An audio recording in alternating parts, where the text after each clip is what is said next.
Assalamualaikum warahmatullahi wabarakatuh. Perkenalkan, nama saya Dina Fitri Zalni, NIM 2110252029. Saya dari Biologi Prod B. Baiklah, di sini saya akan menjelaskan sedikit tentang plasmolisis, deplasmolisis, dan pergerakan sel. Baik, yang pertama itu ada plasmolisis. Plasmolisis adalah peristiwa terlepasnya protoplasma dari dinding sel karena sel berada dalam larutan hipertonik. Kemudian deplasmolisis adalah apabila suatu sel dimasukkan ke dalam cairan yang hipotonis, maka air akan masuk ke dalam sel dan sitoplasma akan mengembang. Kemudian respon sel tumbuhan terhadap kondisi larutan yang berbeda konsentrasi. Yang pertama, hipertonis. Plasmolisis, sel akan mengerut karena air keluar dalam sel. Kemudian isotonis, maka sel akan normal. Kemudian hipotonis, sel akan mengalami turgid atau sel akan membengkak karena terlalu banyak menyerap air. Kemudian pergerakan sel. Pergerakan sel adalah salah satu ciri dari sel hidup.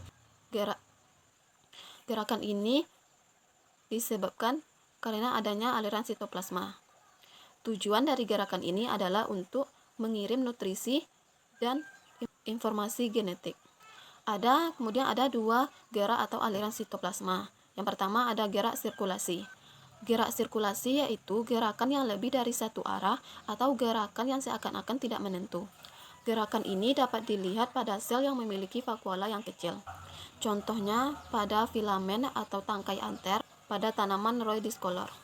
Kemudian gerakan rotasi atau siklosis yaitu gerakan sitoplasma melingkar atau tetap. Gerakan ini terjadi pada sel-sel yang memiliki vakuola yang besar. Ketika berlangsung, kadang-kadang nukleus dan plastida dapat terpengaruh, sehingga mengikuti gerakan tersebut. Contohnya kloroplas pada daun tanaman Hydrilla verticulata. Cara kerja Rhoeidiscolor dengan gerak sirkulasi. Agar filamen tetap dalam keadaan yang segar, bunga yang utuh dimasukkan ke dalam air. Cara kerja yang pertama yaitu ambil rambut filamen yang masih segar. Kemudian diletakkan di atas objek gelas. Kemudian tetesi dengan air dan tutup dengan cover gelas. Kemudian amati dari perbesaran lemah ke perbesaran kuat. Kemudian cara kerja tanaman Hydrilla verticulata dengan gerak rotasi. Langkah pertama yaitu agar daun tetap segar, masukkan ke dalam air. Langkah pertama yaitu ambil sehelai daun verticulata yang masih segar. Kemudian diletakkan di atas objek gelas. Kemudian tetesi dengan air dan tutup menggunakan cover gelas. Dan amati dari perbesaran lemah dan ke perbesaran kuat.